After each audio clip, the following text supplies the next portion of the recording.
This program may contain material that is not suitable for all audiences. Parental discretion is advised.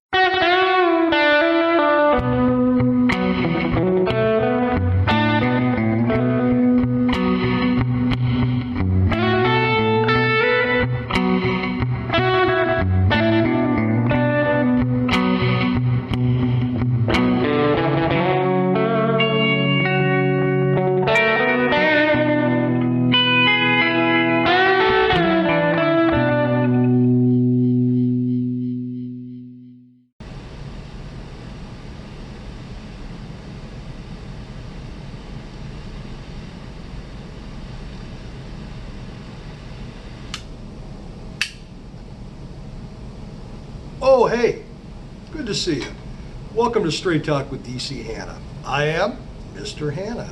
And thanks for coming back. Glad you survived the first video. If this is your first time, welcome. Strap yourself in. It's going to be an interesting ride. Well, here we are in the COVID crisis. You know, you can't have a pandemic without PANIC. Think about it. This morning I'm having myself a nice cup of coffee, black of course, and the Arturo Fuente Rosado Gran Reserva Robusto. This is a great morning cigar, and it's a cigar that kind of helping me to organize my thoughts today to talk to y'all.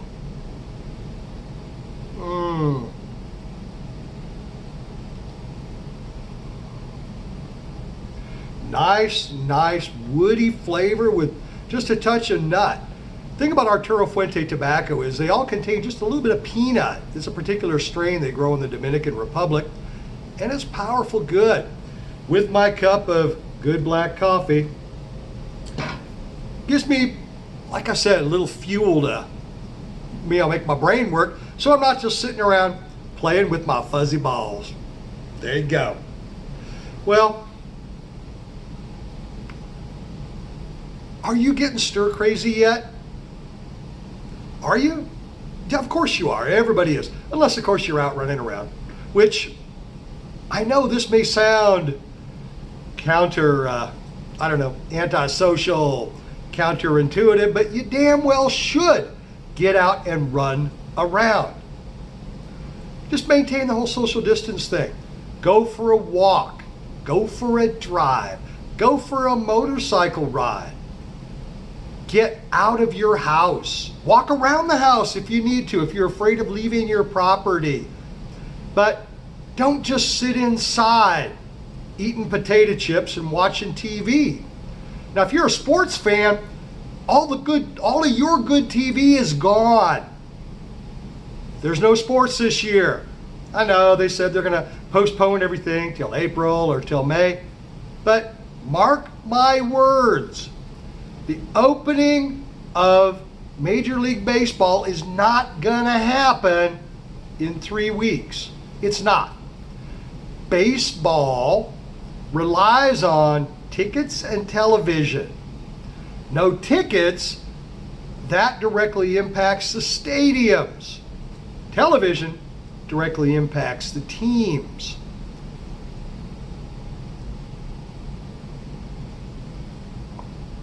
And if you can't pay your employees and you can't operate your stadium, then you're just not going to have games. So I hate to break it to you, but it ain't going to happen. Now, at this point, or up to this point, ESPN, CBS, and all, they have worked really hard to show you every interesting game for the last 30 years, and a few that aren't quite so interesting. Yeah, I think I saw like a 1985 college basketball playoff game on CBS Access the other day. 1985 college basketball playoff game. Wasn't even a championship. The guys who played in that are now 60 years old, or damn near. You do the math. Well, the sports options are running out. The reason they showed 1985 basketball is because they have played the last Super Bowl, go Chiefs, or the Super Bowl before that, whoever the other guys were, Major League playoffs, basketball, any of that, they've played it to death.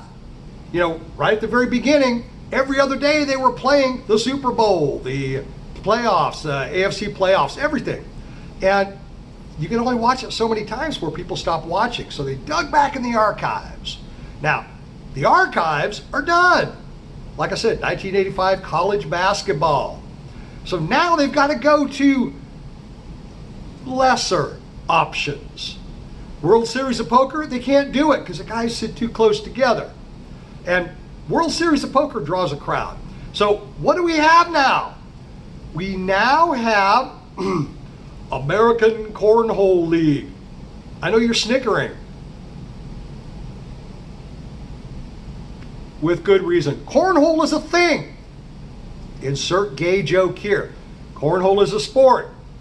Two guys on a team, they stand about 30 feet apart. There's a little board with a hole in it and little bean bags that they throw in the hole. Yeah, it's the kind of thing they play at nursing homes. But now it's a sport, and not just a sport, but a league. So the other day I had ESPN on. Now, you'd think that cornhole would be on like ESPN Ocho, right? Channel number 8, not being broadcast in English. Well, guess what? This was on number 1, big ESPN. Cornhole. This was like a championship of some sort. I couldn't really make sense of that part. But the teams were Johnsonville Cornhole versus Kansas City Cornhole. And the teams were made up of, well, one college student who looked like Napoleon Dynamite and 3 old guys. And there was another old guy, apparently the oldest living cornhole judge. Okay, whatever. And other than that, it was pretty much an empty stadium. Room, whatever you want to call it. It's kind of like in the old days when they had all-star wrestling and there'd be 15 people crowded up in chairs on one side of the rink. Well, imagine this in an entire room. These people don't need social distancing because in this case, it wasn't 15 people watching all-star wrestling. In this case, it was like 5 people watching cornhole. Insert voyeur joke here, right? All right, now, the cornhole teams, Napoleon Dynamite, 3 old guys, they're tossing the beanbag back and forth while an announcer breathlessly covers this with things like, that was airmail, and the other one was like a chili drop. Now, chili drop and cornhole makes me think somebody needs to take some Imodium, but that's just me. I'm not a cornhole aficionado. Insert joke here. But it gets better because the American Cornhole League is sponsored by Johnsonville, manufacturer of phallic-shaped sausages. Johnsonville brats for your cornhole pleasure. Can you imagine the guy walking through that little tiny crowd, all 8 fans, there at the American Cornhole League Championship? Brat, Johnsonville brat, you can't have cornhole without a big sausage. Yeah, okay, I went there. Because I'm about to go a little farther. Not only is Johnsonville one of the sponsors, and they sponsor a team, which to me sounds kind of like a fix, you know? Ringers, ringer, take that where you like. Anyway, not only is Johnsonville a sponsor, but I kid you not, Roman Erectile Dysfunction Products is a sponsor. Cornhole brought to you by Roman. Need some boner fuel before your cornhole? Roman's for you. Yeah, I went there. Okay, cornhole may not be for you. Insert lifestyle joke here. There's other options. NBC just announced that the Law and Order franchise gets a new edition. Law and Order's SVU, Special Victims Unit, is going to have a spin-off. The spin-off is one character, Elliot Stabler, played by Christopher Maloney, is going to be the head of a new part, or head of a different department of the NYPD. the Organized Crime Division. Organized Crime Division, which leads to the title of the show, and I'm going to say this because it hasn't been released. They haven't said what it is. But if they use this, I hope I get a royalty check. Are you ready? Law and Order OCD. Law and Order OCD, of course. So, all of the detectives are very carefully dressed. And their desks are perfectly aligned. Everything from big to small, left to right, A to Z. If somebody goes by and bumps something out of place, an OCD detective immediately puts it right back in place so that the universe is right again. And they go to a crime scene and immediately arrange the clues. Biggest to small, color, spectrum, whatever. Now I realize that crime scenes are inherently messy. You're rearranging the clues and therefore your evidence, it might be difficult. That creates the challenge in every episode. Because after they've rearranged the crime scene, maybe move the bodies shortest to tallest, they then put the case together, present it to a prosecutor, who then has to make the case in court. That's where the real drama is. The comedy's at the beginning. Now, there's another great crossover. I don't know if you realize it or not, but Law and Order's been showing on the USA Network for like 1 million years. Well, there was another show on USA who had a protagonist who was also obsessive compulsive. That's called Monk. So we now have the OCD Monk crossover. The OCD detectives, they need help from someone who's even more obsessive than they are.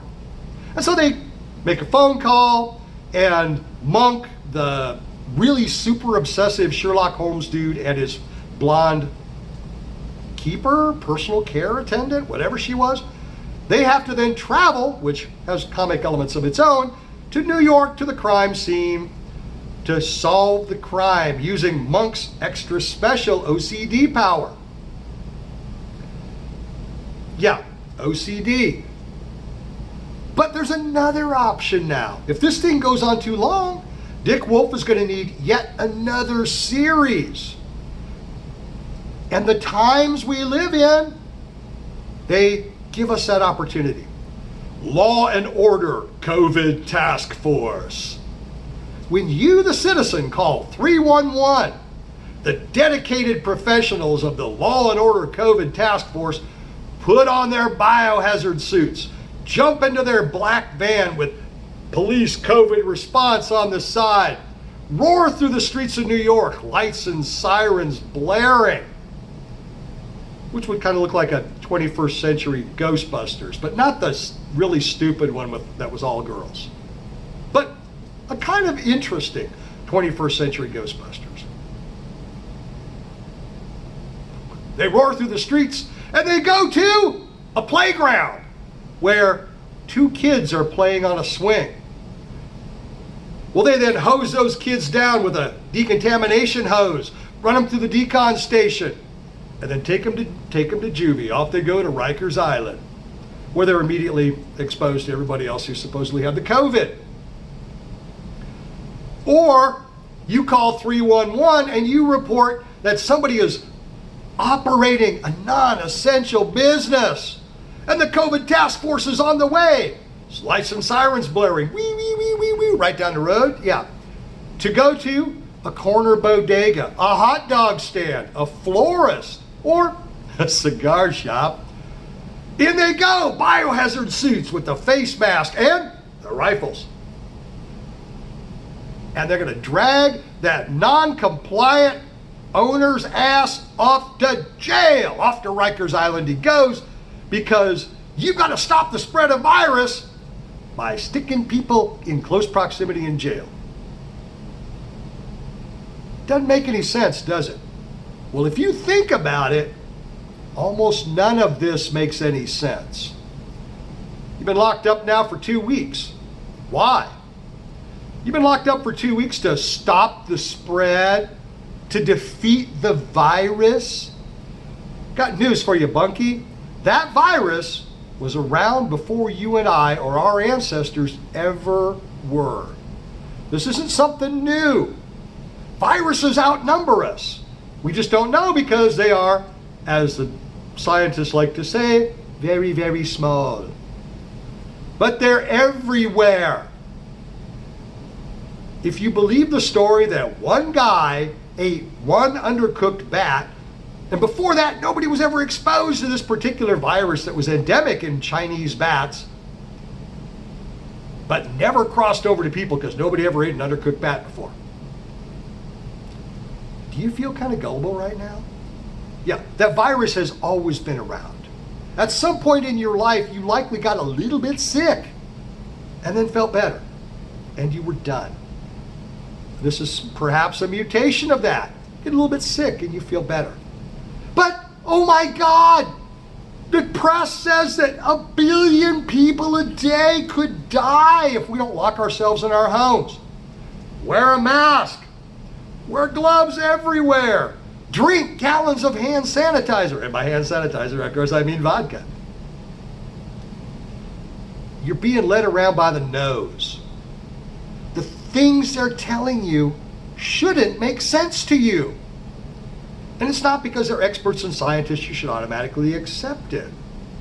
If you have the littlest shred of common sense, you realize they're bullshitting us.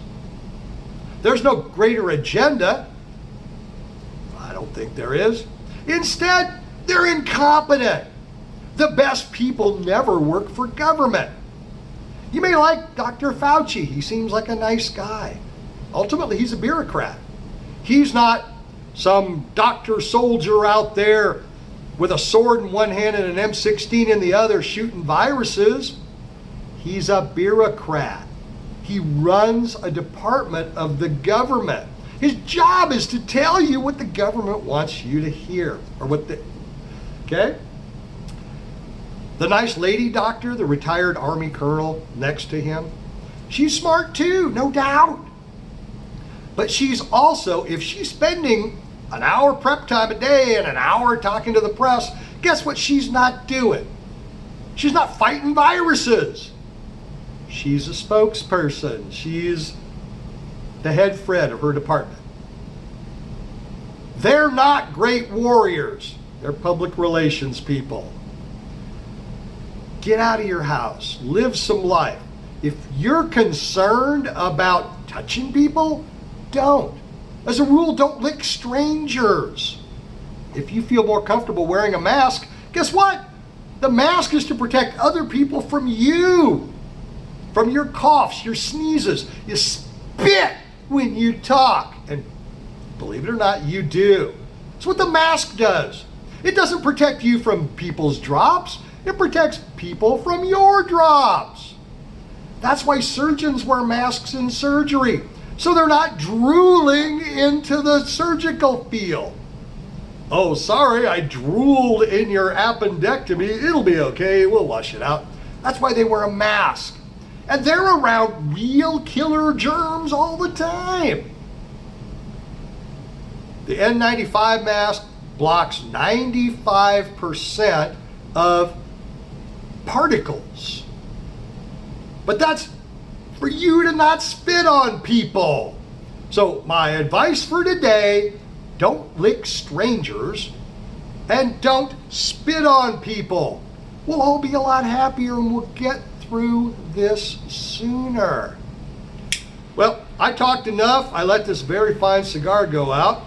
I'm going to take a little time this morning here at Outlaw Cigar, where we've got renovation going on, by the way. It's with the blue tape behind me. This is not thin blue line stuff. This is masking tape because we're cleaning and renovating. So I'm going to enjoy this cigar before a long day of work. And I'd like to thank you for watching. If you're not sick of me yet, subscribe to my channel here on YouTube. Check me out on Facebook, Straight Talk with DC Hanna. Go ahead and give me a like, follow it. Also, if you want to follow me, DC Hanna, I'll be happy to sign you up. Well, you take care. Peace out. And for those of you who know, fingers right, I love you.